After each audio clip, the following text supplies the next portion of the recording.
සුබ සන්ධ්‍යාවක් හැමෝටම අපි පේපර් ක්ලාස් එකේ ප්‍රශ්න පත්‍ර පන්තියේ දවස් ටික කරලා ඉවරයි.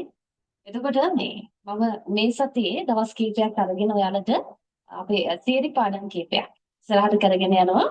එතකොට මතක් කරන්න ඕනි අර වෙනද වගේ පැය දෙකේ පන්ති ටිකක් නෙවෙයි කරන්නේ. මොකද මේ සද්දෙන් අර ප්ලෑන් කරපු දවස් ටිකට අමතර දවස් ටිකක් තමයි මම ගන්නෙ. එතකොට අර අනිත් පන්තිත් එක්ක පොඩ්ඩක් එහෙ මෙහෙ කරලා වෙලාවල් ටික හදාගෙන තමයි පන්ති ටික ගන්න වෙන්නේ. එතකොට පැය විනාඩි 15ක වගේ පන්ති කීපයක් තමයි මේ සතියේ කරගෙන යන්නේ. තියෙන පාඩම් කීපයකට අදාළව. එතකොට අද කතා කරන්නේ ක්‍රියාපද පාඩම. එතකොට ක්‍රියාපද ගත්තම දැන් මේක ඔයාලා දන්න පාඩමක්. ගොඩක් අලුතෙන් හම්බෙන පාඩමක් නෙවෙයි. ඉතින් අපි දන්නවා ක්‍රියාපදයක් කියවම ක්‍රියාවක් කියලා කියන්නේ කරන දෙයක්, සිද්ධ වෙන දෙයක්, නේද? වෙන දෙයක්කට අපි කියනවා ක්‍රියාපදයක් කියලා. නේද? දැන් නටයි, ගයයි වගේ කරන දේවල් අයිති වෙනවා ක්‍රියාපදවලට. ඊට පස්සේ ඉර පායනවා, ඉර බහිනවා, හඳ පායනවා, වැස්ස වහිනවා, මල් පිපෙනවා වගේ ඉබේ සිද්ධ වෙන දේවල් තියෙනවා. ඊළඟට අපිට දැනෙන දේවල් තියෙනවා. අපිට සුවඳ දැනෙනවා, සීතල දැනෙනවා. ඒ වගේ අපි කරන දේවල්, කෙටියෙන්ම කිව්වොත් කරන දේවල්, සිදුවෙන දේවල්, වෙන දේවල් වලට අපි කියනවා ක්‍රියාපදයක් කියලා. එතකොට ඔන්න ඔය කියන ක්‍රියාපද විවිධ වර්ග තියෙනවා. අන්න ඒ වර්ග මොනවද කියන එක තමයි අද කතා කරන්න බලාපොරොත්තු වෙන්නේ. සාමාන්‍යයෙන් වාක්‍යයක් ගත්තොත්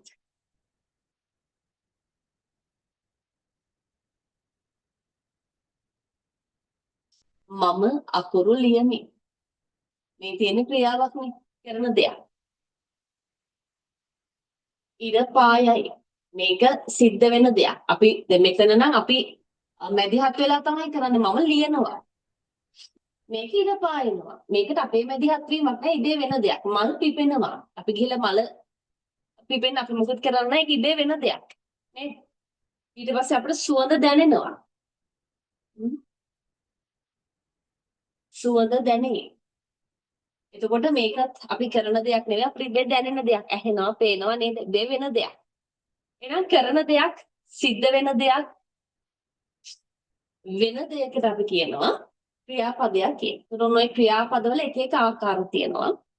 අනේ වගේ ක්‍රියාපද ආකාර තමයි අද කතා කරන්නේ. ඉතින් මම මුලින්ම කතා කරනවා පූර්ව ක්‍රියා. මේක වාක්‍ය රීති වලදී ඔයාලට හම්බ වෙනවා. පූර්ව ක්‍රියා. පූර්ව ක්‍රියා. මම උදාහරණයකින් මේක පැහැදිලි කළොත් මම මෙහෙම වාක්‍යයක් ලියනවා. මම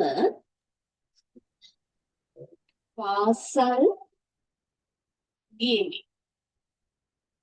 හරිද? මම පාසල් ගියෙමි කිව්වම මම කරපු අවසාන ක්‍රියාව තමයි පාසල් ගියා. ඒක තමයි මම කරපු ක්‍රියාව සහ මේක මම අවසානට කරපු ක්‍රියාවක්. නේද? අවසානට කරපු ක්‍රියාවක්. අවසාන ක්‍රියාව තමයි මම පාසල් ගියා. මේ වාක්‍යයේ තියෙන අවසාන ක්‍රියාවක් අවසානට කරපු ක්‍රියාව තමයි මම පාසල් ගියා. මම මෙහෙම වාක්‍යයක් ලිව්වා. මම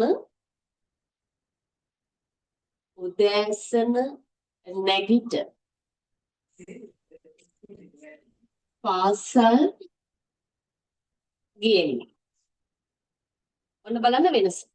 දැන් ගියෙමි කියන එක අවසාන ක්‍රියාව. අවසානට මම අවසානට කරපු ක්‍රියාව තමයි මම ඉස්කෝලේට ගියා. මේක තමයි අවසාන ක්‍රියාව. එතකොට මේ වාක්‍යය ඔයාලට පේන්න ඕනි මම ඉස්කෝලේ යන්න කලින් කරපු දෙයක් තියෙනවා. කරපු ක්‍රියාවක් තියෙනවා. මොකද්ද? මම නැගිට්ටා. මම නැගිට්ටා. නේද? මේක තමයි අවසාන ක්‍රියාව. ඉස්කෝලේ ගියා. ඉස්කෝලේ යන්න කලින් මම කරපු ක්‍රියාව මොකද්ද කියලා අහුවොත් ඔයාලා දෙන උත්තරේ තමයි මම නැගිට්ටා. අවදි වුණා. එහෙනම් මෙන්න බලන්නකෝ.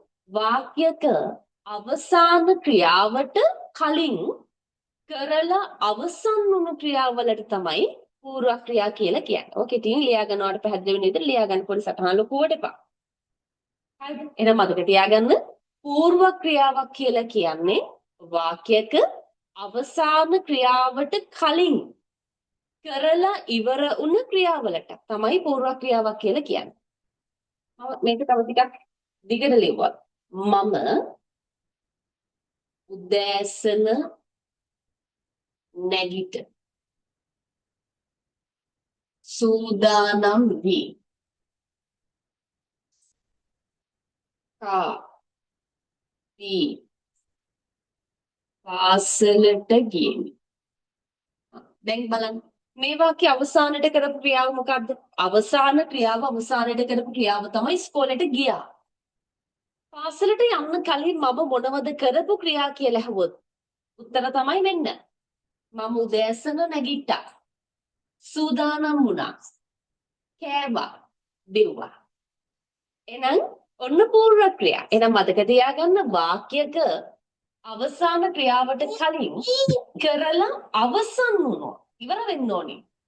කර ඉන්න බෑ. ඒ වුණොත් ඒකට වෙන නමක් දෙනවා. අනිවාර්යෙන් කරලා ඉවර වෙන්න ඕනේ.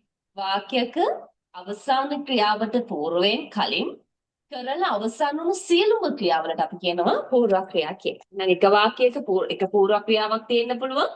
එකකට වඩා වැඩි පූර්ව ක්‍රියා සංඛ්‍යාවක් තියෙන්නත් පුළුවන්. ඔන්න උදාහරණ තුන ලියාගත්තම හොඳටම ඉක්මනට ලියාගන්න. එතකොට මම උදෑසන නැගිට සූදානම් වී කා බී පාසලට ගියෙමි. මෙන්න අවසන් ක්‍රියාව. මෙන්න අවසාන ක්‍රියාවට කලින් කරලා ඉවර වෙච්ච ක්‍රියා ටික. කරලා අවසන් වෙන්න ඕනේ. හරිද? එතකොට මේ පූර්ව ක්‍රියා හදාගන්න එක එක විදි තියෙනවා. පූර්ව ක්‍රියා තියෙන විදි තියෙනවා. එක එක විදි තියෙනවා.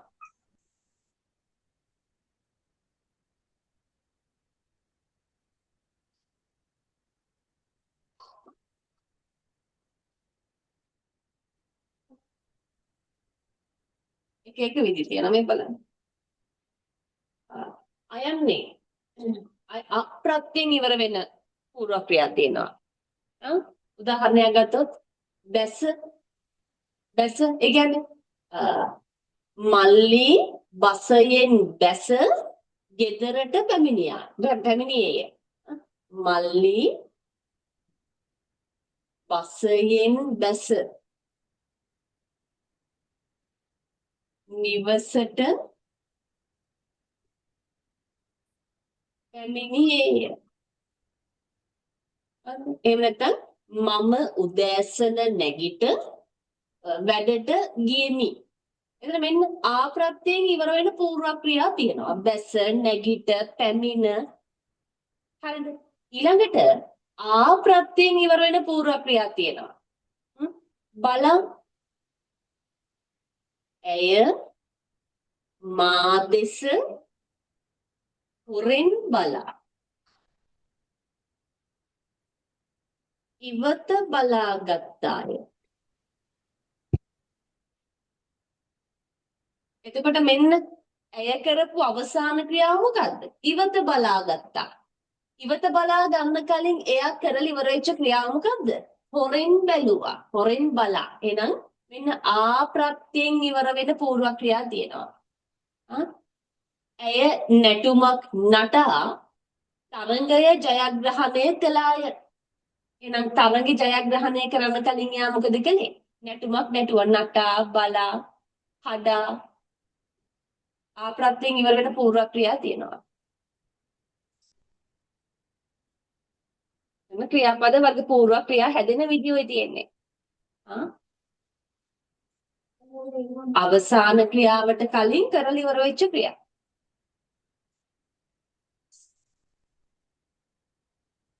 ඊට පස්සේ තියෙනවා මෙන්න තව පූර්ව ක්‍රියා හැදෙන විදි. ආයන්නෙන් ඉවර වෙන පූර්ව ක්‍රියා තියෙනවා. ආයන්නෙන් ඉවර වෙන පූර්ව ක්‍රියා තියෙනවා. මෙන්න මෙහෙම මේ. තව තියෙනවා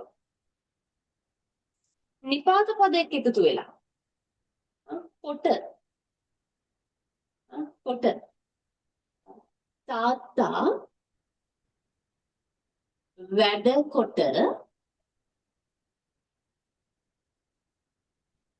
ගෙදර පැමිණියේය.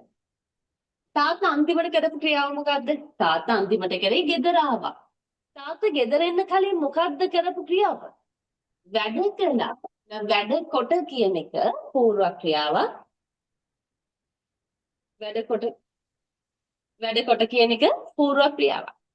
ඒ පූර්ව ක්‍රියා අර්ථය අදහස බලන්න අවසාන ක්‍රියාවට කලින් කරලා ඉවර වෙච්ච සියලුම ක්‍රියා. එහෙනම් තාත්තා ගෙදර එන්න කලින් කරපු දේ තමයි වැඩ කළා. වැඩ කොට කියන එක එහෙනම් පූර්ව ක්‍රියාවක්.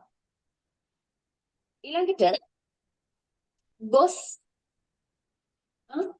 ඒ කියන්නේ යනවා කියන ක්‍රියාවේ පූර්ව ක්‍රියාව තමයි ගොස්. දැන් මම කියනවා මම පන්සලට යනවා. දැන් මම පන්සලට යමි. ඔය යනවා කියන එකේ පූර්ව ක්‍රියාව හදාගන්නේ මම පන්සලට ගිහින් කියන අදහස මම පන්සලට ගොස් බුදුන් වැන්දෙමි. ඒතර මම අවසානයේ කරේ බුදුන් වැන්ද එක. බුදුන් වන්දින කලින් මම කරේ පන්සලට ගියා. පන්සලට ගොස් කියන එක. මම පන්සලට ගොස් බුදුන් වැන්දෙමි. එතන මම අවසානයේ කරපු ක්‍රියාව මොකද්ද? වැන්දා. වඳින්න කලින් මම කරපු ක්‍රියාව මොකද්ද? පන්සලට ගියා. පන්සලට ගොස්. එහෙනම් ගොස් කියන එක පූර්ව ක්‍රියාවක්. පූර්ව ක්‍රියාව. ඊළඟට අවුත් කියන නිපාත පදේ දාලා පූර්ව ක්‍රියාවක් හදාගන්න පුළුවන්. ඔය අවුත් කියන්නේ පැමිණ කියන අදහසනේ දෙන්නේ. පැමිණ. අක්කා ගෙදර අවුත් පාඩම් කළා. අවුත් ගෙදර අවුත් කියන්නේ ඇවිත් කියන එක පැමිණ ඇවිත්. අක්කා ගෙදර ඇවිත් පාඩම් කළා. අක්කා අවසානයේ කරපු ක්‍රියාව මොකද්ද? පාඩම් කළා. අක්කා පාඩම් කරන්න කලින් කරපු ක්‍රියාව මොකද්ද? ගෙදර ආවා. ගෙදර අවුත් කියන එක එතකොට පූර්ව ක්‍රියාවක්. එහෙනම් අර එකක් ආ ප්‍රත්‍යයෙන් ඉවර වෙන. නැගිට පැමිණ නේද? ඒ වගේ පූර්ව ක්‍රියා තියෙනවා. ඊළඟට ආ ප්‍රත්‍යයෙන් ඉවර වෙන කඩා, කා ඊළඟට බලා ඒ වගේ ලියා මම ලියුමක් ලියා තැපැල් කළේ. එතකොට ආ ප්‍රත්‍යයෙන් ඉවර වෙන පූර්ව ක්‍රියා තියෙනවා. ඊළඟට කොට ප්‍රත්‍යයත් එක්ක වැඩ කොට සූදානම් කොට අම්මා නංගීව සූදානම් කොට පාසලට පිටත් කළාය. සූදානම් කොට. ඊළඟට ගොස් මම පන්සලට ගොස් බුදුන් වැන්ද. ගොස් කියන එක පූර්ව ක්‍රියාවක්. අවුත් කියන්නේ පැමිණ කියන අදහස, ඇවිත් කියන අදහස.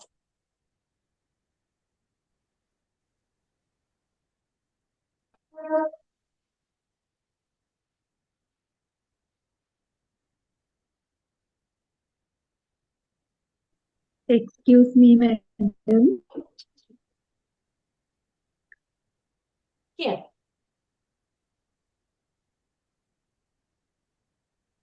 එහෙනවා කියන්නේ.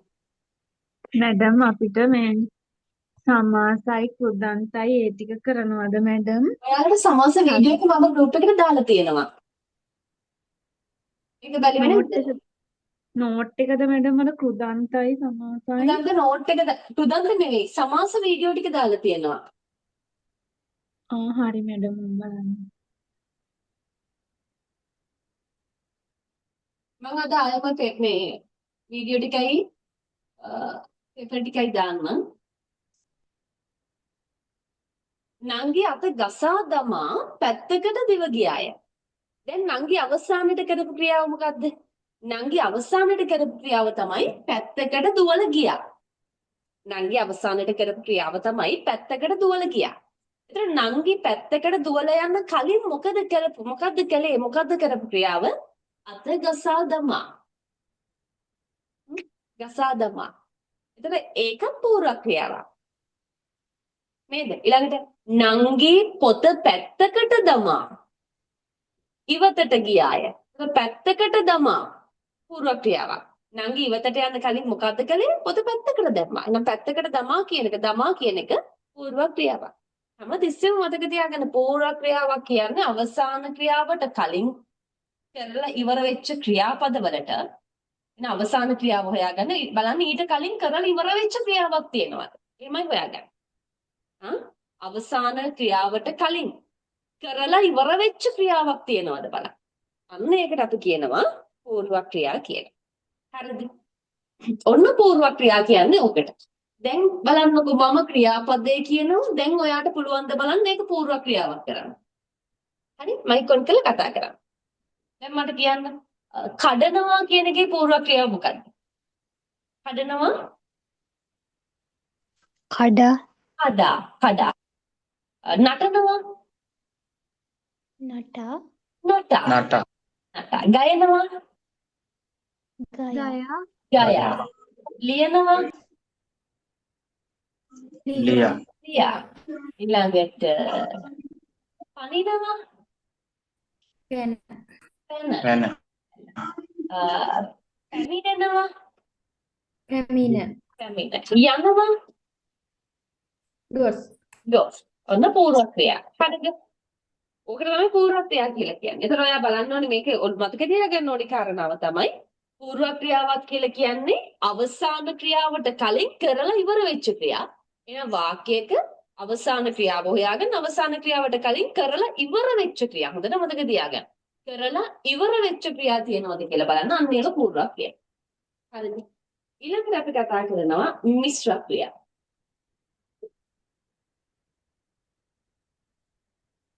මිශ්‍ර ක්‍රියා. මොකක්ද එහෙනම් මිශ්‍ර ක්‍රියාවක් කියන්නේ? මිශ්‍ර ක්‍රියාවක් කියන්නේ මොකක්ද?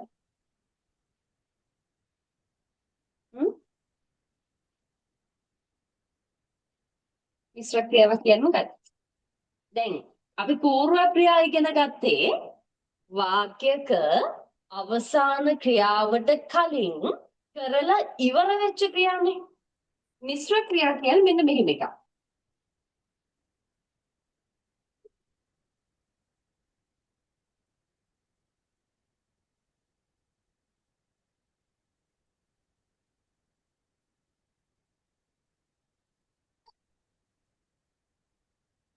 මේ වාක්‍ය බලන්න මම රූපවාහිනිය බලමින් බත් කමි.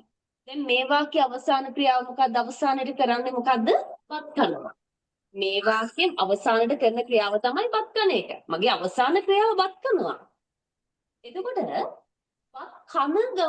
බත් කන ගමන් කරන ක්‍රියාවක් තියෙනවද බලන්න. තියෙනවද? බත් කන ගමන් කරන ක්‍රියාවක් තියෙනවද මේකේ? රූපවාහිනිය බලමින්. ඒ ක්‍රියාව මේකත් එක්කම කරනවානේ. බලන්න බලමින්. ඔව්. එතකොට හොඳට බලන්න මේ තියෙන අවසාන ක්‍රියාවනේ. මේ අවසාන ක්‍රියාවත් එක්කම නේද මේකත් වෙන්නේ. පූර්ව ක්‍රියාවලදී එහෙමුනේ නැහැ. පූර්ව ක්‍රියාවලදී අවසාන ක්‍රියාව වෙන්න කලින් පූර්ව ක්‍රියා කරලා ඉවර වුණා. පන්සලට ගොස් බුදුන් වැන්දෙමි මම. එතන මම බුදුන් වඳින්න කලින් පන්සලට ගිහිල්ලා ඉවර කළා.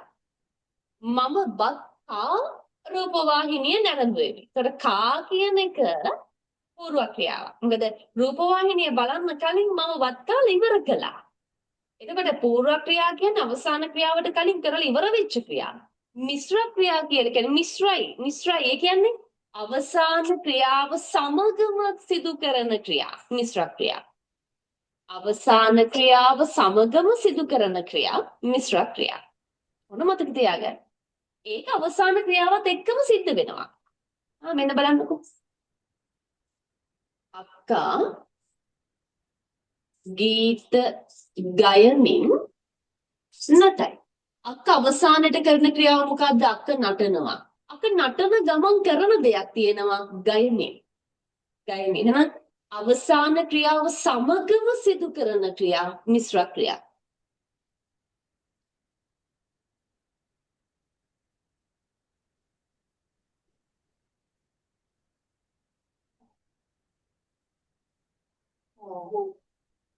නංගි අඬා නැටුවාය.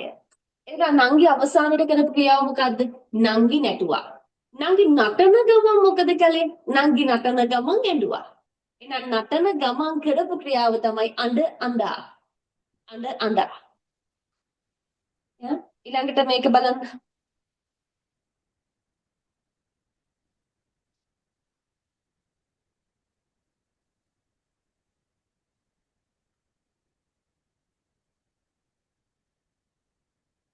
අක්කාගේ ගය ගයා නටයි.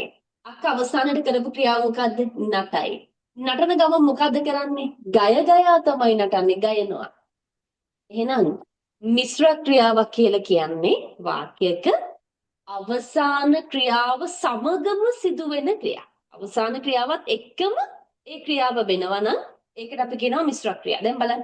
මම බත් කමි. මම අවසාන ක්‍රියාව බත් කන එක. බත් කන ගමන් මොකද කරන්නේ? රූපවාහිනිය බලන ගමන් කන්නේ. දැන් බලමින් කියන එක මිශ්‍ර ක්‍රියාවක්.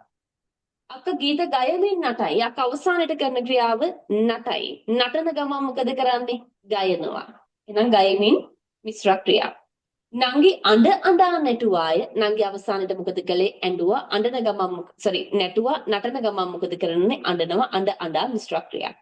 අක්කා ගී ගය ගයා නටයි. අක්කා අවසානයේ කරන්නේ නටනවා. නටන ගමන් මොකද කරන්නේ? ගයනවා. ගය ගයා නටයි. එහෙනම් ඔයාට දැන් දෙයක් පේන්න ඕනි.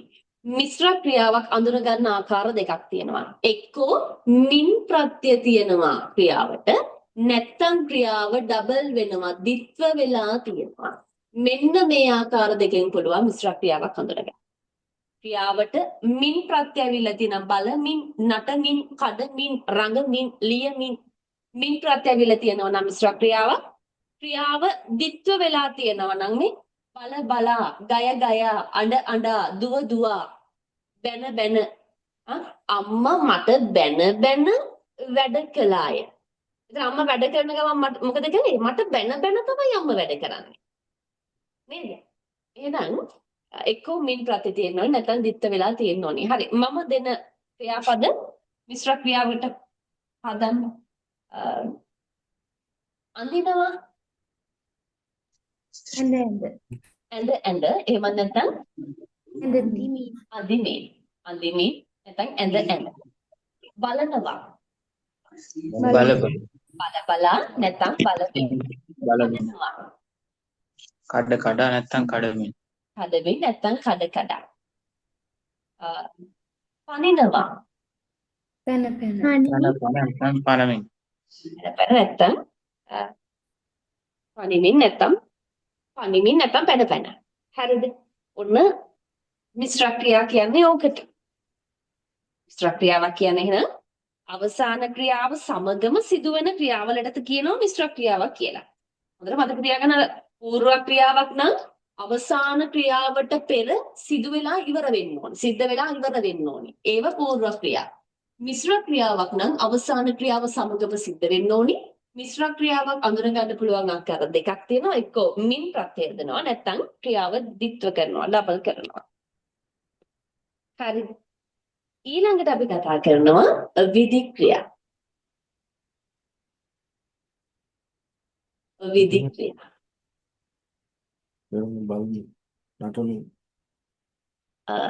ප්‍රශ්න අහන්නේ නැති වෙලාවට මයික් ඔෆ් කරගන්න. විධික්‍රියා. විධික්‍රියාවක් කියන්නේ මොකක්ද?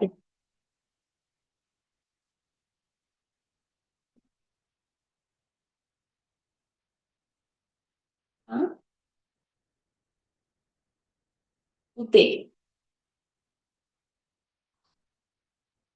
එහාට යන්න. උතේ එහාට යන්න. ඒකට අපිට කියන්න පුළුවන් කොහොමද? උතේ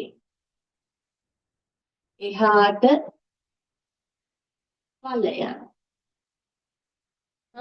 ගෞරවයෙන් කතා කරනවද? කොහොමද? මෙහාට එනු මැනවි. කුමාරයන් වෙනි. මෙහාට එනු මැනවි. දැන් බලන්නකෝ. මේක හරි ආදරෙන් ටිකක් ආදරෙන් කියන්නේ නේ. පුතේ එහාට යන්න ආදරෙන්. පුතේ එහාට ඵලයන් ටිකක් සවුන්ඩ් එක වැඩි කරලා වගේ කිව්වොත් එහාට ඵලයන් කියලා මේක නිකන් අනාදරයෙන් වගේ. සමහර පළාත්වල මේ ඵලයන් කියන එක පාවිච්චි වෙනවා අනාදරයෙන් නෙවෙයි සාමාන්‍ය ව්‍යවහාරයෙන්. ඔබ අර සැර වැඩි කරලා කිව්වොත් එහාට ඵලයන් කියලා ඔක අනාදරයෙන් නේ. කුමාරයාණනි මෙහාට එනු මැනවි ගෞරවයෙන්. එහෙනම්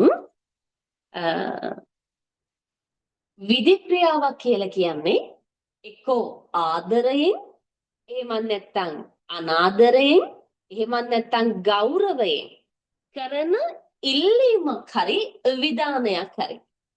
හිතින් ලියාගන්න. ආදරයෙන් හෝ අනාදරයෙන් හෝ ගෞරවයෙන් හෝ ආදරයෙන් හෝ අනාදරයෙන් හෝ ගෞරවයෙන් හෝ කරන ඉල්ලීමක් හෝ විධානයකට අපි කියනවා විධානයකට හෝ ඉල්ලීමකට අපි කියනවා විධික්‍රියාවක් කියලා. විධානයක්, ඉල්ලීමක්, විධානයක්, නියෝගයක්, අනකිරීමක් හඟවන පද විධික්‍රියා. එහෙම ගැටිය මතක තියාගන්න. ඉල්ලීමක්, විධානයක්, ඉල්ලීමක්, නියෝගයක්, විධානයක්, අනකිරීමක් හඟවන පද විධික්‍රියා. විධික්‍රියා. උදාහරණයක් ගත්තොත් බලන්නකෝ. බල. බල කියන්නේ විධානයක් වෙන බලන්න. විධානයක්. බලන්න කියන එකනේ බල. ඊළඟට බලව. බලව. ඒ කියන්නේ බලන්න කියන එක. බලව. විධානයක් බලව. බලව. විධික්‍රියා. ඊළඟට බලපිය. බලපිය. ඊට පස්සේ බලපියකෝ. විධානයක් නේ බලපියකෝ. ඉල්ලීමක් නේ. ඊළඟට බලපං. බලපං. ඊළඟට බලපල්ලා. මෙහි බලපල්ලා. බලපල්ලා විධික්‍රියා. ඊළඟට ගෞරවයෙන් කරනවා නම් මේක බලනු මැනවි. කියන්නේ මේ විමානයෙන් බසිනු මැනවි. ස්වර්ණමාලියේ. එතකොට අර කියන්නේ මේ රාන් කිරිල්ලියේ රාන් කුරුල්ලට එන්න කියාපිය. එන්න කියාපිය. රාන් කිරිල්ලියේ රාන් කුරුල්ලට එන්න කියාපිය. එන්න කියන්න විධානයක් ඉල්ලීමක් නේ කරන්නේ. එන්න කියන්න කියාපිය. එන්න කියාපිය. විධික්‍රියා. දැන් අර කියන්නේ මොකද්ද මේ? මගේ අමල් බිසෝදර හරින්න එපා උඹ පරිස්සමෙන් හිටපන්. හිටපන්. විධික්‍රියා. පරිස්සමෙන් හිටපන්. ඊළඟට හිමාලයෙන් වඩිනු මැනවි. වඩිනු මැනවි. ගෞරවයෙන් කරන ඉල්ලීමක්. එහෙනම් විධික්‍රියාවක් කියලා කියන්නේ එක්ක ආදරෙන් නැත්නම් අනාදරෙන් එහෙමත් නැත්නම් ගෞරවයෙන් කරන ඉල්ලීමක් විධානයකට අපි කියනවා විධික්‍රියාවක් කියලා. මෙන්න මේ විදිහේ. බලන්න. බලන්න. එහෙමත් නැත්නම් මතක තියාගන්න විධානයක්, අනකිරීමක්, නියෝගයක්, ඉල්ලීමක් හඟවන ක්‍රියාපද වලට අපි කියනවා විධික්‍රියාවක් කියලා. විධික්‍රියාවක් කියලා. එතන ඔන්න ඔය විදිහේ දැන් මේක බලන්නේ නටගත්තොත් නට, නටව, නටව්, නටපිය, නටපියකෝ, නටපන්, නටපල්ලා, නටනු මැනවි, නටන්න ඔන්න විධික්‍රියා. කඩගත්තොත් කඩ, කඩව, කඩව්, කඩපිය, කඩපියකෝ, කඩපන්, කඩපල්ලා, කඩනු මැනවි, කඩන්න. ඔය විදිහට තමයි විධික්‍රියා හැදෙන්නේ, නිර්මාණය වෙන්නේ. හරිද? නෝවට කියනවා විධික්‍රියා කියලා. විධානයක්, නියෝගයක්, ඉල්ලීමක්, අනකිරීමක් හඟවන ක්‍රියාපද වලට. ඊළඟට අපි කතා කරනවා ප්‍රයෝජ්‍ය ක්‍රියා.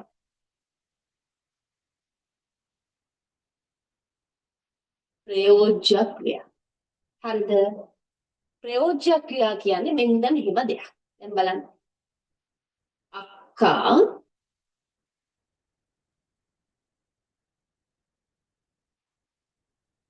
ගෙදර පිරිසිදු කරයි.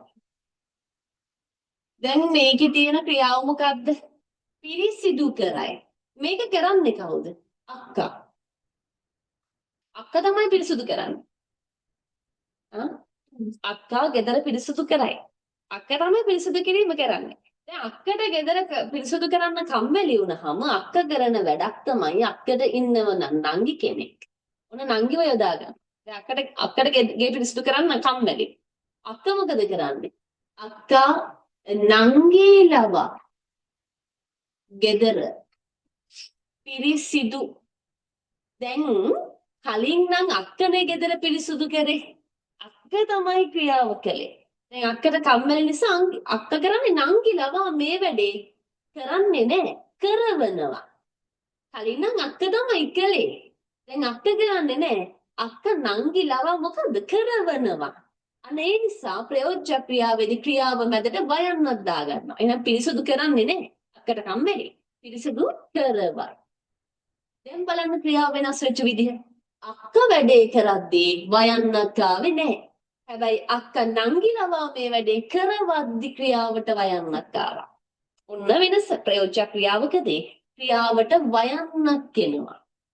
ප්‍රයෝජ්‍ය ක්‍රියාවලදී ක්‍රියාවට වයන්නක් එනවා. ඔන්න වෙනස. එහෙනම් කරයි ප්‍රයෝජ්‍ය ක්‍රියාවක් කරන්න කරවයි. බලයි බලවයි. නටයි නටවයි. කඩයි කඩවයි. ලියයි ලියවයි. නේද? ඔන්න වෙනස. එහෙනම් ප්‍රයෝජ්‍ය ක්‍රියාවක් කියලා කියන්නේ කෙනෙක් තව කෙනෙක් ලවා කරවන ක්‍රියා. අනුන් ලවා කරවන ක්‍රියා ප්‍රයෝජ්‍ය ක්‍රියා. අනුන් ලවා කරවන ක්‍රියා ප්‍රයෝජ්‍ය ක්‍රියා. අනුන් ලවා කරවන ක්‍රියා ප්‍රයෝජ්‍ය ක්‍රියා.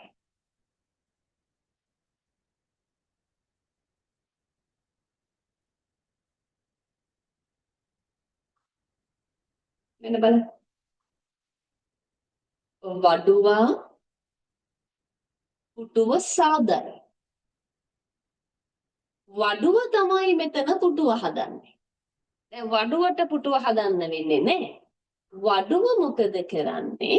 වඩුවා සේවකයා ලවා පුටුව දැන් වඩුව නම් පුටුව හදනවා. දැන් වඩුව කරන්නේ නැහැ. වඩුව මොකද කරන්නේ? හදවනවා. සේවකයා ලවා හදවනවා. එහෙනම් සාදවයි. දැන් ක්‍රියාවට මොකද උනේ? තමන් කරනකොට නම් සාදයි, කඩයි, බිඳී, නටයි, ගයයි. හැබැයි තව කෙනෙක් ලවා කරවනවා නම් වයන්නක් එනවා. ක්‍රියාවට වයන්නක් දාන්න ප්‍රයෝජ්‍ය ක්‍රියාවදී. ප්‍රයෝජ්‍ය ක්‍රියාවක් කියලා කියන්නේ අනුන් ලවා කරවන ක්‍රියාව. මේක තමන් කරන්නේ සාදවයි, නටවයි, කඩවයි, බලවයි, ලියවයි, පිරිසුදු කරවයි. එහෙනම් ප්‍රයෝජ්‍ය ක්‍රියාවක් කියන්නේ අනුන් ලවා කරවන ක්‍රියාව. වයන්නක් දාගන්න විතරයි තියෙන්නේ මෙතනදී. හරි. මං ක්‍රියාපදයේ කියන ඔය ප්‍රයෝජ්‍ය ක්‍රියාවක් කරා. නටයි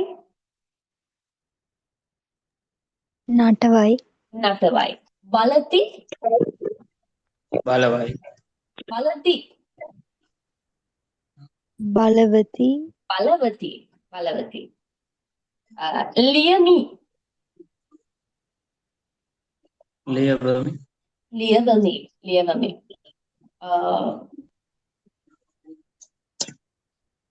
අඳි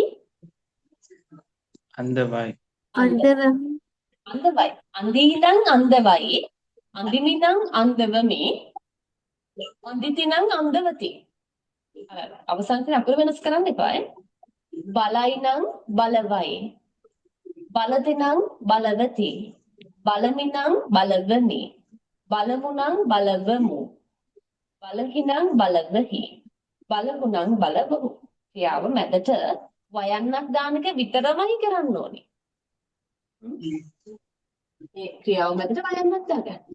වයි ප්‍රත්‍ය දාගත්තම හරි. වයි කියන්නේ ව දාගන්න. එහෙනම් ප්‍රයෝජ්‍ය ක්‍රියාවක් කියලා කියන්නේ අනුන් ලවා කරවන ක්‍රියාව. අනුන් ලවා කරවන ක්‍රියාවලට කියනවා අනුන් ලවා කරවන ක්‍රියාවලට කියනවා ප්‍රයෝජ්‍ය ක්‍රියා කියලා. ඊළඟට ඉගෙන ගන්නවා ක්‍රියාපද වර්ගයක්.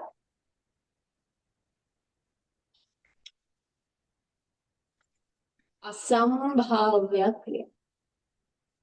අසම්භාව්‍ය ක්‍රියා. හරිද?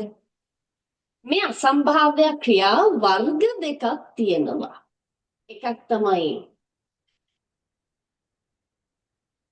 කාලාර්ථයේ අසම්භාව්‍ය ක්‍රියා.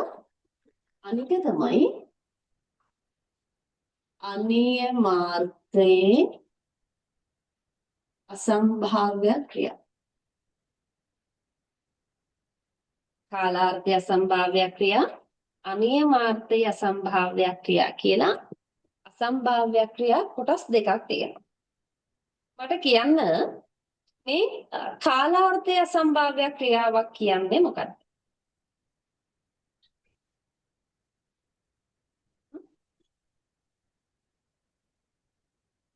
මුලින් මේක කතා කළේ. තියාගන්න අසම්භාව්‍ය ක්‍රියා කොටස් දෙකක් තියෙනවා. කාලාර්ථය අසම්භාව්‍ය ක්‍රියා අනියමාර්ථය අසම්භාව්‍ය ක්‍රියා. මුලින්ම මම කතා කරනවා කාලාර්ථය අසම්භාව්‍ය ක්‍රියාපද කියන්නේ මොනවද කියලා. මුලින්ම කතා කරන්නේ මෙන්න මේ කාලාර්ථයේ අසම්භාව්‍ය ක්‍රියා ගැන. හරිද? කාලාර්ථයේ අසම්භාව්‍ය ක්‍රියාවක් කියලා කියන්නේ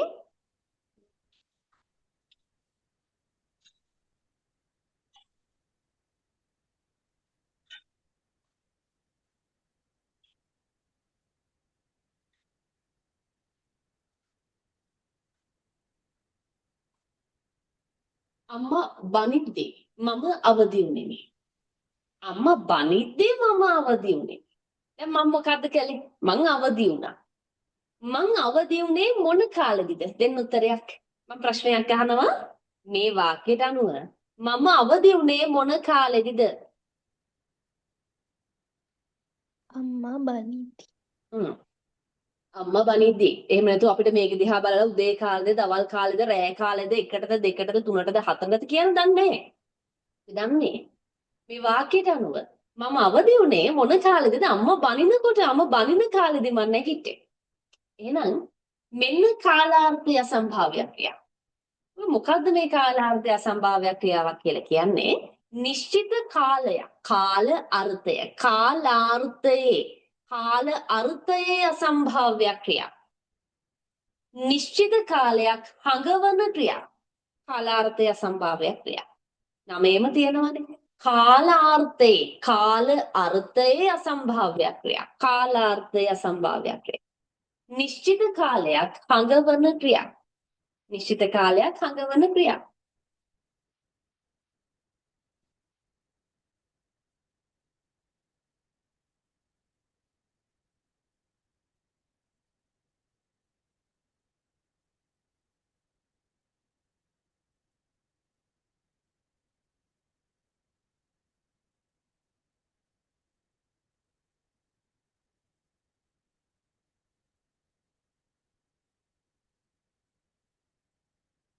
මිතුරන් කෑ ගසද්දී මම තරඟය අවසන් කළෙමි.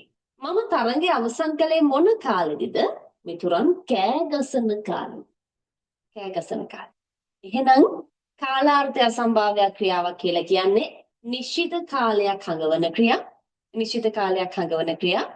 එතකොට මේ නිශ්චිත කාලයක් හඟවන ක්‍රියාපද අඳුන ගන්න පහසු විදිහක් තියෙනවා. අධි ප්‍රත්‍ය තියෙනවා. අධි ප්‍රත්‍ය තියෙනවා. එහෙනම් මට කාලාර්ථය අසම්භාව්‍ය ක්‍රියා හදලා පෙන්නන්න. නටනවා. නටද්දී. නටද්දී. බලනවා. බලද්දී. බලද්දී. දුවනවා. දුවද්දී දුවද්දී. ලියනවා. ලියද්දී. ලියද්දී. කඩනවා. කඩද්දී. කඩද්දී. දුවද්දී. නටද්දී. පනිද්දී. එහෙනම් අධි ප්‍රත්‍ය තියෙනවා. අධි ප්‍රත්‍ය තියෙන ක්‍රියා කාලාර්ථය සම්භාව්‍ය ක්‍රියා. හැබැයි අධි ප්‍රත්‍ය විතරක්ම නෙවෙයි කාලාර්ථය සම්භාව්‍ය ක්‍රියාවලදී තියෙන්නේ. දැන් මේ කාලාර්ථය අසම්භාව්‍ය ක්‍රියාවක අදහස මොකද්ද? නිශ්චිත කාලයක් හඟවනවා. අවසාන ක්‍රියාව කරපු කාලය හඟවනවා නේද? කාලාර්ථය අසම්භාව්‍ය ක්‍රියාවකින් ඕකනේ කලේ. අවසාන ක්‍රියාව කරපු කාලය හඟවන්නේ. එතකොට අන්න එහෙම අවසාන ක්‍රියාව කරන කාලය හඟවද්දී අධි ප්‍රත්‍ය විතරක්ම නෙවෙයි අපිට දාන්න පුළුවන්. තව තියෙනවා එහෙම දාන්න පුළුවන් ප්‍රත්‍ය. ඒ තමයි මෙන්න මේවා. තයන්න. දැන් අපි කියනවනේ මෙහෙම. එයාලා එහෙම කියද්දී ඇදුරුතුමා ආවා. එයාලා එහෙම කියද්දී ඇදුරුතුමා ආවා. එතකොට ඇදුරුතුමා ආවේ මොන කාලෙද? එයාලා එහෙම කියද්දී. ඒතර කියද්දී කියන්නේ කාලාර්ථය අසම්භාව්‍ය ක්‍රියාවක්. ඔය අදහස තයන්න දාලා. අද්දි වෙනුවට තයන්න දාලා කියන්න පුළුවන්. කීයක්ද කියන එක? කීයද? කීයද? ඔයාලා අහලා තියෙන්නේ ගුත්තිල කාව්වේ. කීයත උන් මෙතෙපළ ආයේය ඇදුරු ගුත්තිල. ගුත්තිල කාව්වේ තියෙන්නේ දැන් කීයක්ද කියන එක වෙනුවට මෙන්න තයන්න දෙන්න. කීයක්ද උන් මෙතෙපළ ආයේ ඇදුරු ගුත්තිල. ඔය කියන්නේ එයාලෙම කීයක්ද ඇදුරුතුමා ගුත්තිල ඇදුරුතුමා ආවා. දැන් දානවා අද්දි වෙනකොට ත දානවා. එහෙනම් ඔයාලා නටද්දි කියන එක වෙනුවට නටත කියලා කියන්න පුළුවන් නේද? කාලාර්ථ සම්භාව්‍ය ක්‍රියාව. බලද්දි කියන එක එහෙනම් තයන්න දාලා බලත, ලියද්දි ලියත, කඩද්දි කඩත. එහෙනම් මෙන්න මේ තයන්න දාලා කාලාර්ථ සම්භාව්‍ය ක්‍රියා හදන්න පුළුවන්. තයන්න දාලා කාලාර්ථ සම්භාව්‍ය ක්‍රියාව හදන්න පුළුවන්. තයන්න විතරක් නෙවෙයි. අද්දි වෙනුවට හල් තයන්න දාලා හදන්නත් පුළුවන්. අද්දි ප්‍රත්‍ය වෙනුවට හල් තයන්න දාලා හදන්න පුළුවන්. අර ඔයාලට හම්බුනේ නටත් අයෙක් සුරාමති. නටත් මං කිව්වේ නටත් කියන්නේ නටති කියන එක කියලා. හල් තයන්න අද්දි වෙනුවට හල් තයන්න දාලාත් හදන්න පුළුවන්. දැන් හිතන්නකෝ හිරු නැගෙද්දී මල් පිපෙයි. හිරු නැගෙද්දී මල් පිපෙයි. මල් පිපුණේ මොන කාලෙද? හිරු නැගෙද්දී. එතන මේ අද්දි ප්‍රත්‍ය වෙනුවට අද්දාවත් හදන්න පුළුවන්. හිරු නැගෙත් මල් පිපෙයි. හිරු නැගෙත් මල් පිපෙයි. මේ කියන්නේ මොකද්ද? හිරු නැගෙද්දී මල් පිපෙයි. එහෙනම් අද්දි ප්‍රත්‍ය වෙනුවට අද්දාලත් හදන්න පුළුවන්. අද්දාල කියන්නේ එහෙනම් නටනවා නටත්. ඒතර නටත් කියන එක කාලාර්ථය සම්භාව්‍ය ක්‍රියාවක්. බලද කියන එක බලත්. බලත් ප්‍රත්‍ය තියෙනවා නම් ක්‍රියාවක ප්‍රත්‍ය තියෙනවා නම් ඒක සම්භාව්‍ය ක්‍රියාවක්. ඊළඟට අද්දි ප්‍රත්‍ය. ප්‍රත්‍ය තිබ්බා ප්‍රත්‍ය තිබ්බා අද්දි. අද්දි අපි කතා කරේ නටද්දි, හද්දි, බොද්දි, දුවද්දි, පනිද්දි. අද්දි විතරක් නෙවෙයි දීත් ගන්න පුළුවන්. දී එහෙම ගන්නකො.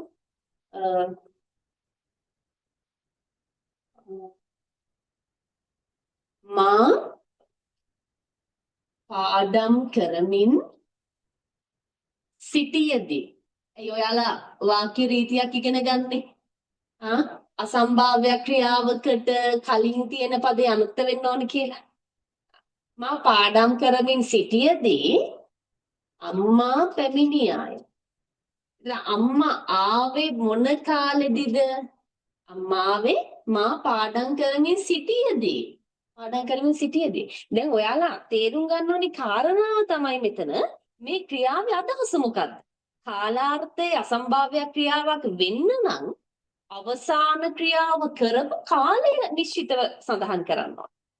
එහෙනම් අවසාන ක්‍රියාව කියන්නේ නිශ්චිත කාල සීමාවක් හඟවනවා නම් අන්න ඒ ක්‍රියා කාලාර්ථය සම්භාව්‍ය ක්‍රියා. නිශ්චිත කාල සීමාවක් හඟවන ක්‍රියා කාලාර්ථය සම්භාව්‍ය ක්‍රියා. එහෙනම් ප්‍රත්‍ය තියෙනවා නම් ක්‍රියාවක, ප්‍රත්‍ය තියෙනවා නම් ක්‍රියාවක, අද්දි ප්‍රත්‍ය තියෙනවා නම් ක්‍රියාවක, දී ප්‍රත්‍ය තියෙනවා නම් ක්‍රියාවක අන්න ඒව අසම්භාව්‍ය ක්‍රියා. මතක තියාගන්න. ප්‍රත්‍ය, ප්‍රත්‍ය, අද්දි ප්‍රත්‍ය, දී ප්‍රත්‍ය තියෙනවා නම් ක්‍රියාවක දැන් අතන වගේ මින් ප්‍රත්‍ය ක්‍රියාව දිත්ත වෙලා තියෙනවා නම් ඒව මිශ්‍ර ක්‍රියා වුණා වගේ මෙතනත් ක්‍රියාවක ප්‍රත්‍ය, ප්‍රත්‍ය, අද්දි ප්‍රත්‍ය, දී ප්‍රත්‍ය තියෙනවා නම් ඒවා කාලාර්ථයේ අසම්භාව්‍ය ක්‍රියා.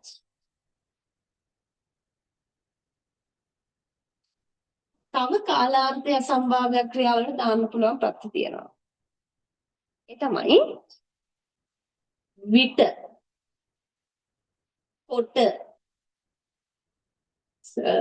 විට, කොට, කල, කල්හි. මෙන්න මේව තියෙනවා නම් ක්‍රියාපදයක් එක්ක. ඔන්න ඕව තියෙනවා නම් විට කොට කල කල්හි අසඳත් ගන්න පුළුවන්. මෙන්න මෙහෙම පදයක් ක්‍රියාපදයක් එක්ක තියෙනවා නම් අන්න ඒ ක්‍රියාත් අයිති වෙන්නේ කාලාර්ථය අසම්භාව්‍ය ක්‍රියාවලට. සීනු හඬ ඇසෙන විට සීනු හඬ ඇසෙන විට ළමයි දුවගෙන එති. ළමයි දුවගෙන ඉන්නේ මොන කාලෙදද? සීනු හඬ ඇහෙන විට. එහෙනම් ඇසෙන විට කියන එක. ඇසෙන විට දුවගෙන ආපු කාලේ තමයි සීනු හඬ ඇසෙන විට. ඇසෙන විට කියන එක කාලාර්ධය සම්භාව්‍ය ක්‍රියාවක්. ඇසෙන විට.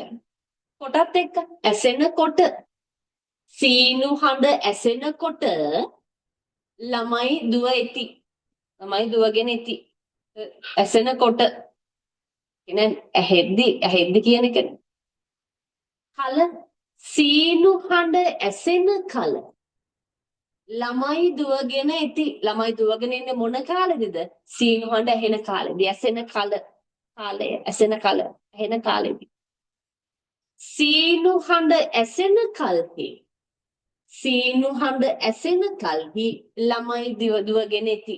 ළමයි දුවගෙන ඉන්නේ මොන කාලෙදද? සීනු හඬ ඇසෙන කල්හි. එන ඇසෙන කල්හි කියන එක කාලාර්ධය සම්භාව්‍ය ක්‍රියාවක්. සීනු හඬ ඇසෙන සඳ සීනු හඬ ඇසෙන සඳ ළමයි දුවගෙන එති. සඳ කාලය ඇසෙන සඳ කියන ඇහෙන කාලය. ඇහෙන කාලය. එහෙනම් මතක තියාගන්න ඕනේ මොකද්ද?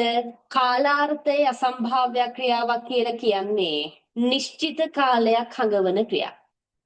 නිශ්චිත කාලයක් හඟවන ක්‍රියා.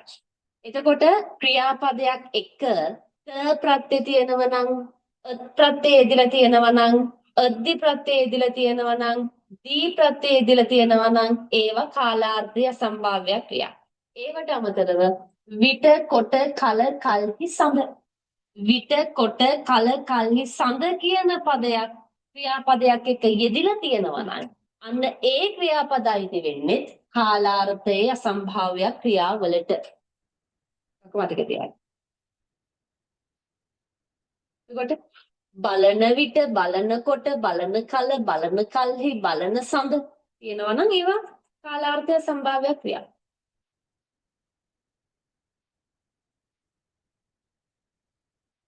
හරිද?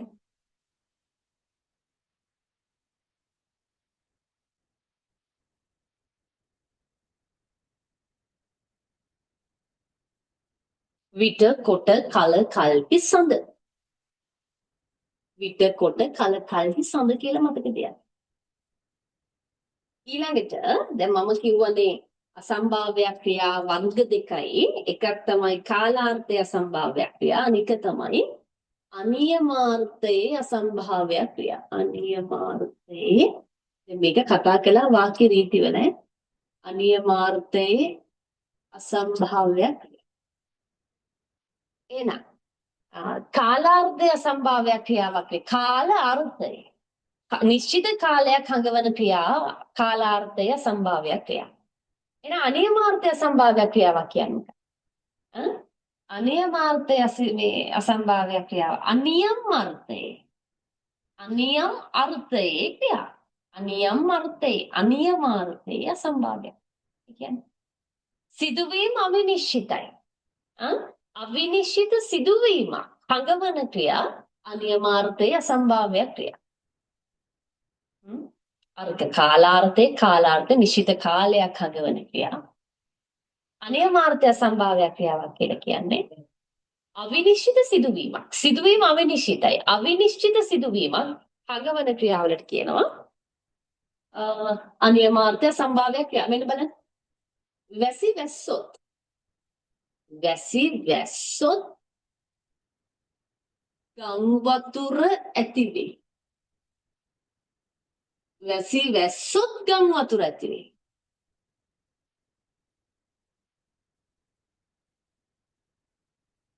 හරිද? වැසි වැස්සොත් ගං වතුර ඇති වේ. එතකොට ගං වතුර ඇති වෙනවා. හැබැයි වැසි වැස්සොත් ගං වතුර ඇති වේ. එතකොට වැස්ස වහීද? හ්ම්? වැස්ස වහීද? මොකද කියන්නේ? මම අහන ප්‍රශ්නයක්. වැස්ස වහීද? අවිනිශ්චිතයි. අවිනිශ්චිතයි දන්නේ නැහැ. අපි දන්නේ නැහැ. අපි දන්නේ වැස්සොත් නම් ඉතින් ගම් වතුර ඇති වෙයි. ඉච්චරයි අපි දන්නේ. හැබැයි වහීද නැද්ද කියලා අපි දන්නේ නැහැ. පාඩම් කළොත් විභාගය සමත් වෙයි. හ්ම්. පාඩම් කළොත් තමයි සමත් වෙන්නේ. පාඩම් කරයිද? දන්නේ නැහැ. දන්නේ නැහැ. පාඩම් කරයිද දන්නේ නැහැ. අපි දන්නේ පාඩම් කළොත් විභාගය සමත් වෙයි කියලා විතරයි. එහෙනම් පාඩම් කළොත් කියන එක අනියමාර්ථය සම්භාව්‍ය ක්‍රියාවක්. වැස්සොත් කියන එක අනියමාර්ථය සම්භාව්‍ය ක්‍රියාවක්. එහෙනම් අනියමාර්ථය සම්භාව්‍ය ක්‍රියාවක් කියලා කියන්නේ අවිනිශ්චිත සිදුවීමක් හඟවන ක්‍රියාවක්.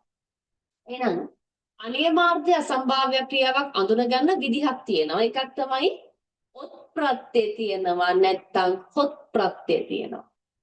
වැසි වැස්සොත් එහෙමත් නැත්නම් වැසි වැස්සහොත් කියන්න පුළුවන්. පාඩම් කළොත් එහෙම නැත්නම් පාඩම් කළහොත් විභාගය සමත් වෙයි. වැසි වැස්සහොත් ගම් වතුර ඇති වෙයි. ඔබ ආවොත් මම සතුටු වෙමි. ඔබ ආවහොත් මම සතුටු වෙමි. ඔබ එයිද? දන්නේ නැහැ. දන්නේ ආවොත් සතුටු වෙනවා කියලා විතරයි. එහෙනම් අනියමාර්ථය සම්භාව්‍ය ක්‍රියාවක් කියලා කියන්නේ අවිනිශ්චිත සිදුවීමක් හඟවන ක්‍රියා. එහෙනම් මතක තියාගන්න ඔත් ප්‍රත්‍ය හරි හොත් ප්‍රත්‍ය හරි ක්‍රියාවක යෙදිලා තියෙනවා නම් ඒවා අයිති වෙන්නේ අනියමාර්ථය අසම්භාව්‍ය ක්‍රියාවලට. හරිද? මතක තියාගන්න. මේ ප්‍රත්‍ය ඔත් ප්‍රත්‍ය හරි හොත් ප්‍රත්‍ය හරි යෙදලා තියෙනවා නම් හොත් ප්‍රත්‍ය. මේකත් මතක තොත් ප්‍රත්‍යක් තියෙනවා. තොත් ඒක ලියා ගන්න තියෙනවා. තොත් ඔවුන් එසේ කියතොත් මම එසේ කරමි. ඔවුන් එසේ කරතොත් නැත්නම් කියතොත් ඔවුන් එසේ කියතොත් මම එසේ කරමි. එහෙම කිව්වොත් මම එහෙම කරනවා. හැබැයි කියයිද? දන්නේ නැහැ. එහෙනම් මොකද මතක තියාගන්නේ? ඔත් ප්‍රත්‍ය ක්‍රියාවක ඔත් ප්‍රත්‍ය තියෙනවා නම් හොත් ප්‍රත්‍ය තියෙනවා නම් තොත් ප්‍රත්‍ය තියෙනවා නම් ඊළඟ තියන්න. කළොත් මේකට උදාහරණයක් කළොත් නැටුවොත් බැලුවොත් කෑවොත් බිව්වොත් ලිව්වොත් හොත් ප්‍රත්‍ය. කිව්වොත් බැලුවොත් නැටුවොත් ගැයුවොත් තොත් ප්‍රත්‍ය. කියතොත් බැලුවොත් බැන් කිව්වොත් කියතොත් ඒකත් එක ඔය ගලක්.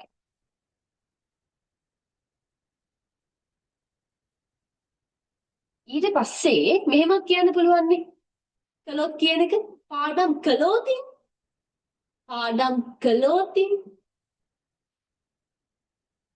ඒකත් ගන්න පුළුවන්. පාඩම් කළොතින් විභාගයේ සමත් වෙයි. ඒතකොට පාඩම් කළොතින් තමයි සමත් වෙන්නේ. පාඩම් කරයිද? දන්නේ නැහැ. ගියොතින් මොකද්ද? ඇය පන්තියට ගියොතින් ගුරුතුමිය සතුටු වෙයි. එයා යයිද? දන්නේ නැහැ.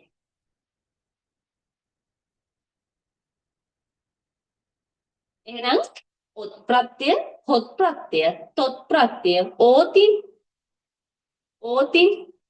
කළෝතින්, ඕතින් ප්‍රත්‍ය. ඕතින් නෙවෙයි ඕතින්. ඔන්න ඔය ප්‍රත්‍ය ටික මතක තියාගන්න. ඔත් ප්‍රත්‍යෙන්, ඒ කියන්නේ ක්‍රියාවක ඔත් ප්‍රත්‍ය තියෙනවා නම් කළොත් කෑවොත් බිව්වොත්. හොත් ප්‍රත්‍ය කළහොත් නැටුවොත් බිව්වොත්. තොත් ප්‍රත්‍ය තියෙනවා නම් කළතොත් කරතොත් ඕතින් ගියෝතින් කෑවොතින් බිව්වොතින්. දැන් මෙතන මතක තියාගන්න ඕනේ මොකද්ද? ඔයාලා තරු ලකුණක් දාලා උතන ලියාගෙන තියාගන්න. ක්‍රියාපදයක ඔත් ප්‍රත්‍ය, හොත් ප්‍රත්‍ය, තොත් ප්‍රත්‍ය, ඕතින් ප්‍රත්‍ය තියෙනවා නම් ඒකයිති වෙන්නේ අනියමාර්ථය සම්භාව්‍ය ක්‍රියාවලට.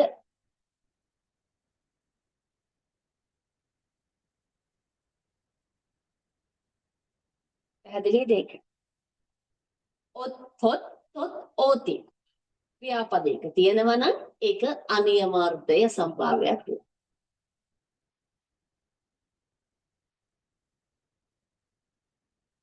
ඊළඟට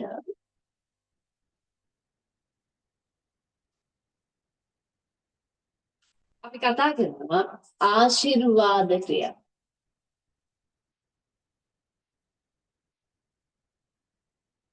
ආශිර්වාද ක්‍රියා. මේක ඉතින් ඔයාලා දන්නවා. මොකක්ද ආශිර්වාද ක්‍රියාවක් කියලා කියන්නේ? මේක ඔයාලා ඉතින් දන්න එක.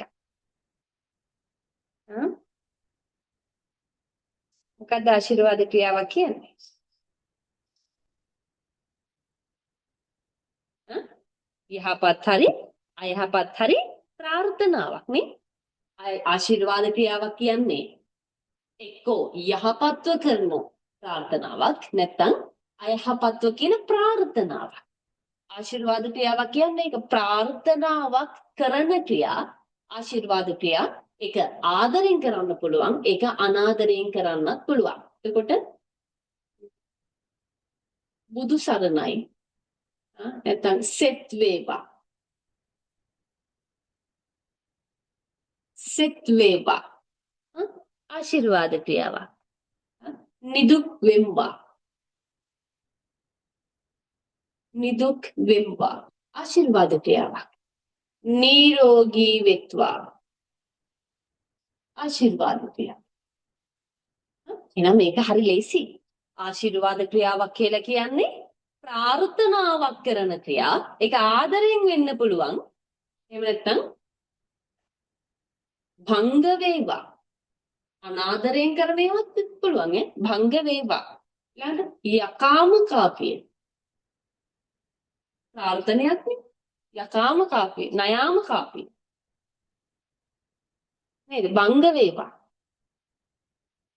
එහෙනම් ආශිර්වාද ක්‍රියාවක් කියලා කියන්නේ ආදරෙන් හරි අනාදරෙන් හරි කරන ප්‍රාර්ථනාවක්.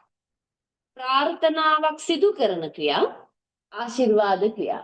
ප්‍රාර්ථනාවක් සිදු කරන ක්‍රියා ආශිර්වාද ක්‍රියා. ප්‍රාර්ථනාවක් කරන ක්‍රියා ආශිර්වාද ක්‍රියා. ඒක ආදරෙන් කරන්න පුළුවන්, ඒක අනාදරෙන් කරන්නත් පුළුවන්. ආශිර්වාද ක්‍රියා. ඒක ලේසි ඈ. නිරෝගී වේවා, බුදු සරණයි, දෙවි පිහිටයි. නිදුක් වෙත්වා, නිරෝගී වෙත්වා, සුවපත් වෙත්වා, නිවන් ලබත්වා. ආශිර්වාද ක්‍රියා, ආශිර්වාදයක්. ප්‍රාර්ථනයක්. ඊළඟට අපි කතා කරනවා භාව ක්‍රියා. මේ භාව ක්‍රියාවක් කියන්නේ මොකක්ද?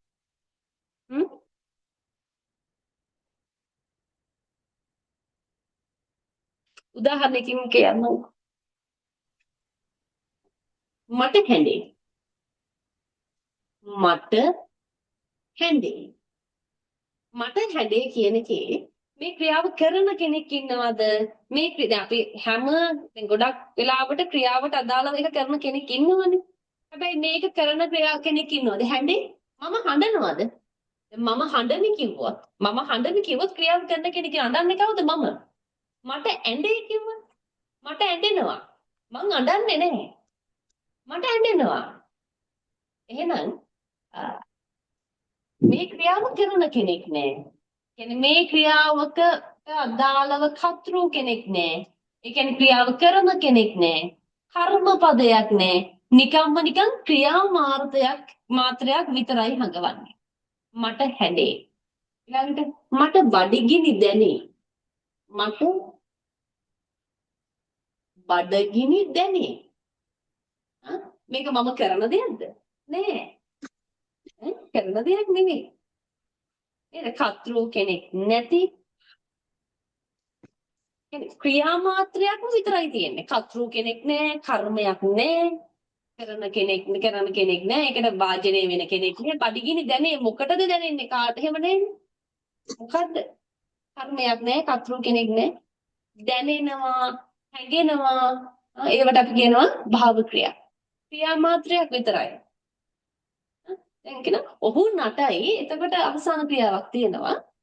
ඔහුට නැටේ. එයාට නැට වෙනවා. ඒක දැනෙන දෙයක් නේ. ක්‍රියා මාත්‍රයක්ම විතරයි. අන්න එහෙම ඒවට අපි කියනවා භාව ක්‍රියා කියලා. භාව ක්‍රියා කියලා කියනවා. ඕකේ ක්‍රියා මාත්‍රයක් විතරයි තියෙන්නේ. ඕකට අදාළ කර්තෘ කෙනෙක් නැහැ. කර්තෘ කෙනෙක් නැහැ.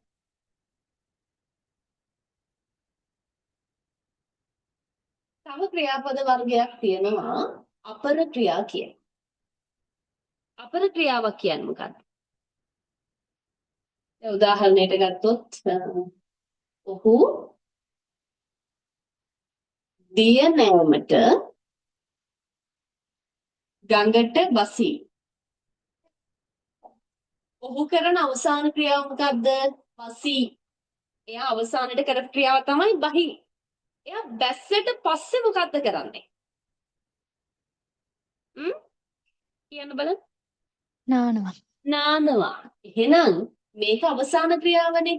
මෙන්න එයා ගඟට බහිනවා ඊට පස්සේ කරන දෙයක් තියෙනවා. දිය නෑමට. එහෙනම් නෑමට කියන එක අපර ක්‍රියාවක්. අපර ක්‍රියාවක් කියලා කියන්නේ අවසාන ක්‍රියාවට පස්සේ. අවසාන ක්‍රියාවට පස්සේ කරන ක්‍රියාව අපර ක්‍රියාව. අපර ක්‍රියාවක් කියන්නේ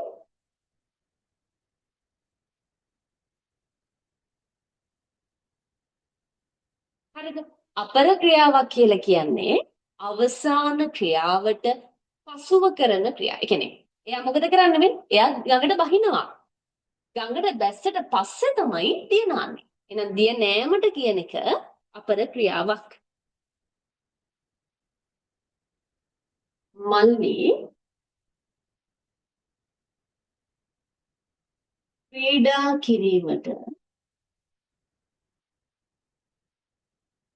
පිට්ටනියට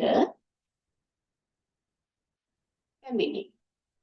එතන මල්ලි අවසානට කරන ක්‍රියාව මොකද්ද? පිට්ටනියට පැමිණෙනවා එනවා. පැමිණෙයි තමයි අවසාන ක්‍රියාව. මල්ලි පිට්ටනියට ඇවිල්ලා මොකද්ද කරන්නේ? පිට්ටනියට ආවට පස්සේ මොකද්ද කරන්නේ? ක්‍රීඩා කරනවා. එහෙනම් ක්‍රීඩා කිරීමට කියන එක අපර ක්‍රියාව. එතකොට අපර ක්‍රියාව කියලා කියන්නේ වාක්‍යයක අවසාන ක්‍රියාවට පස්සේ කරන ක්‍රියාව. අවසාන ක්‍රියාවට ඔව්. සුසු මැඩම් එතකොට පූර්ව ක්‍රියා ප්‍රත්‍යයෙන් තමයි වෙනස් වෙන්නේ නේද? පූර්ව ක්‍රියා. අන්න හරි. දැන් මේක පූර්ව ක්‍රියාවක් කරන් බලන්න. මේ වාක්‍ය පූර්ව ක්‍රියාවක් විදිහට දාලා හදන්න. ඔහු ගඟට බැස දිය නායි. දැන් දෙක මාරු වෙන්නේ නැහැ. පූර්ව ක්‍රියා විදිහට දෙපැත්ත මාරු වෙන්නේ නැතුව. ඔහු දිය නා ගඟට බසී කියන්න බෑනේ. දෙක මාරු වෙනවා. ඔහු ගඟට බැස දිය නායි. නේද? මල්ලි මේකට මල්ලි ක්‍රීඩා පිට්ටනියට පැමිණ ක්‍රීඩා කරයි. ඔන්න පූර්ව ක්‍රියාව විදිහට හැදුවා. පූර්ව ක්‍රියාවක් නම් කරලා ඉවර වෙන්න ඉපේ. දැන් මේක කරලා ඉවර නෑනේ.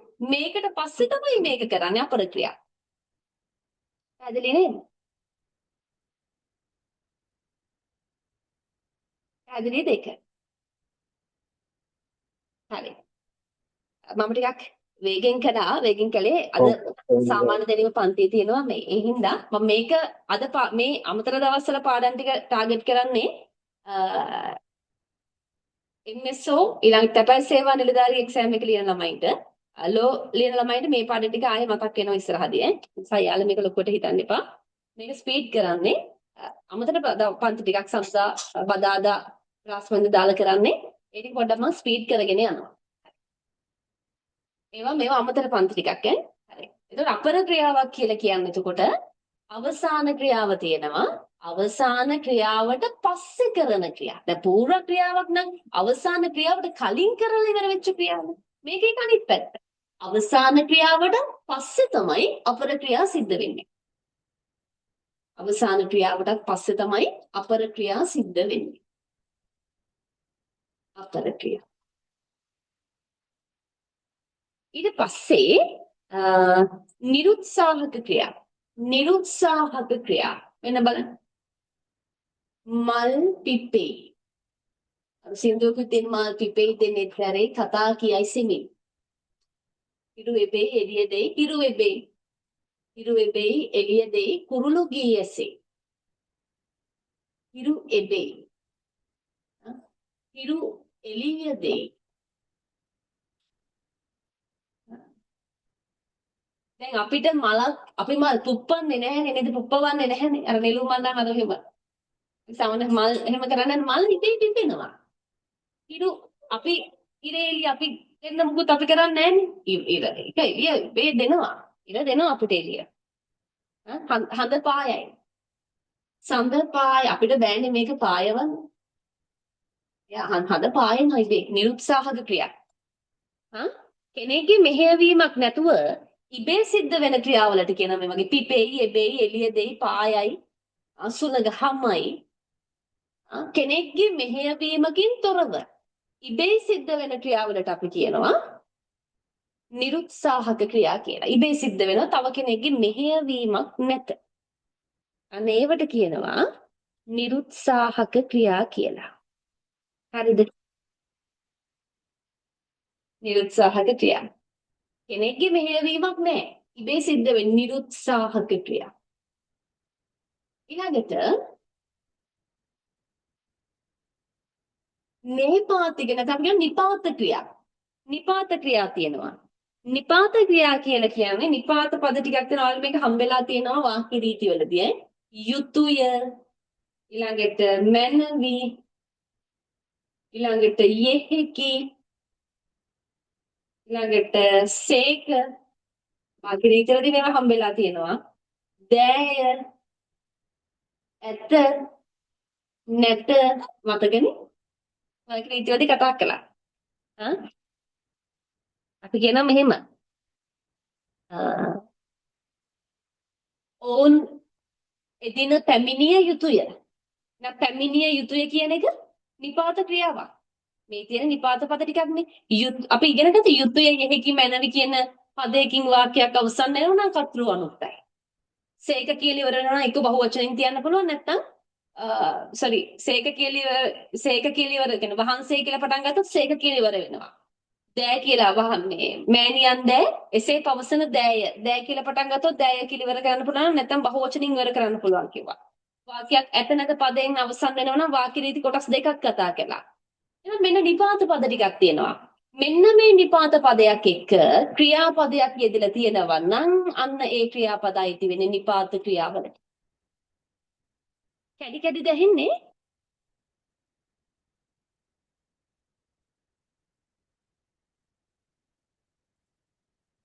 කැඩි කැඩි දැහෙන්නේ චුටක් කියන්න.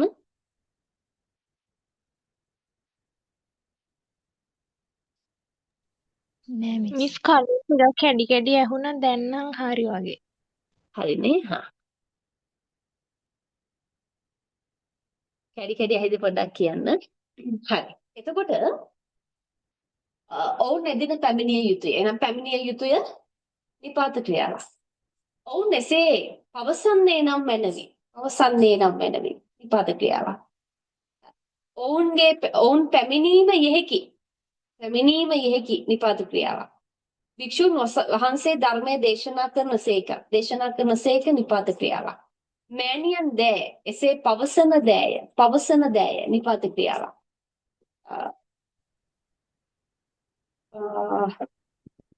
එත නැත එක ගත්තොතින් පන්තියේ ළමයි ඇත නැත්නම් පන්තියේ ළමයි නැත නිපාත ක්‍රියා. එහෙනම් මතක තියාගන්න ඕන කාරණාව මෙන්න මේ නිපාත පදයක් එක්ක ක්‍රියාපදයක් යෙදලා තියෙනවා නම් ඒව ක්‍රියාපද කියලා මතක තියාගන්න. ඒව ක්‍රියාපද. ඒව නිපාත ක්‍රියාපද. හරිද? මේකට අදාළ අභ්‍යාස කීපයක් මම ටයිප් කරලා නම් දාන්න බැරි වෙයි. එයාලට මම අතේ කියලා හරි මේ අභ්‍යාස කීපයක් දාන්න නැත්නම් අර මේ WhatsApp එකේ පුළුවන් අර කෝල් එකක් විදිහට හදලා දාන්න පුළුවන් මම එහෙම දාන්න. මේකට අදාළව ප්‍රශ්න කීපයක්. එතකොට සාමාන්‍ය විභාගයේදී මේකට අදාළව ප්‍රශ්නයක් අහනවා නම් අහන්න පුළුවන් විදි තමයි ක්‍රියාපද කීපයක් දෙලා ඔය අයිති වෙන්නේ මොන වර්ගවලටද කියලා අහන්න පුළුවන්. මම ඒ වගේ පොඩි අභ්‍යාස ටිකක් ගෲප් එකට දාන්න. ඔයාලට පුළුවන් ඒක උත්තර මාර්ක්. හරිද? එහෙනම් මම මෙතනින් නතර කරනවා පාඩම හේතුව අද සාමාන්‍ය දැනීම පන්තියේ තියෙන දවස. පන්තිය පටන් ගන්න පොඩ්ඩක් වෙලාව ඒකිනුත් පොඩි වෙලාවක් අරගෙන තමයි ක්ලාස් එක කරේ. මේ කරන්නේ අමතර පන්ති ටික. ඒ නිසා පැය දෙකකින් පන්ති වෙන්නේ නැහැ. හෙට අනිද්දා කියන දවස් දෙකෙත් සාමාන්‍යයෙන් හෙට කොහොමත් තියෙන පන්ති දවස රැයටට අනිද්දාත් සමහරට හවස 6ට වගේ අපිට පන්තිය පටන් ගන්න පුළුවන්. ඒ දවස් ටික නම් පොඩක් තීරි පාඩම් ටිකක් මතක් කරනවා. හැබැයි පේපර්ස් වල අර කරපු දේවල් අමතක කරන්න බෑ. ඒවත් ආයෙ මතක් කරගන්න. තීරි පාඩම් ටිකයි මම ආයෙම කරපු තීරි පාඩම් ටිකයි පේපර් ක්ලාස් එකේ පාඩම් ටිකයි අමතර පාඩම් ටිකයි PDF ටිකයි ඔක්කොම මම ආයෙ ගෲප් එකට දානවා. හොඳට ඒ ටික බලන්න.